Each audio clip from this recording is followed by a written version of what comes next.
মানুষের মুক্তির তিনটি গভীর জ্ঞান রয়েছে।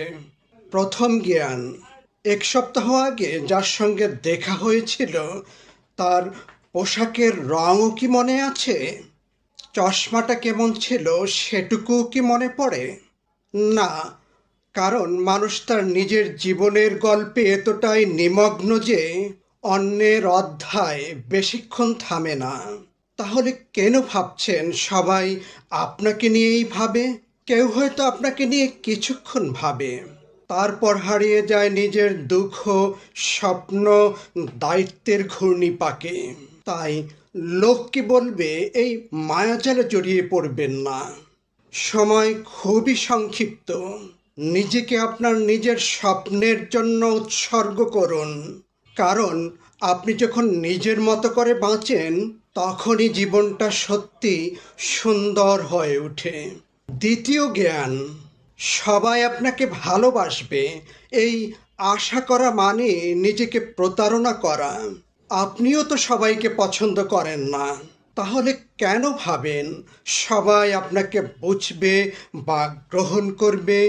কেউ যদি আপনাকে অপছন্দ করে সেটি আপনার ত্রুটি নয়, বরং তার উপলব্ধির সীমাবদ্ধতা। আপনি সমস্যায় পড়েন তখনই যখন তাদের মতামতের শিকল দিয়ে নিজের শান্তি বন্দী করে ফেলেন।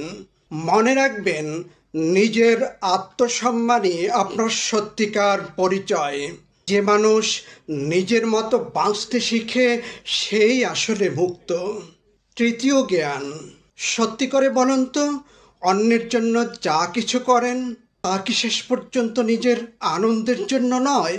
পরিবার সুখী হলে আপনি শান্তি পান, সমাজে সৌহার্দ্য থাকলে আপনি প্রশান্তি অনুভব করেন, দেশ উন্নত হলে আপনি গর্বে বুক ভরিয়ে ফেলেন।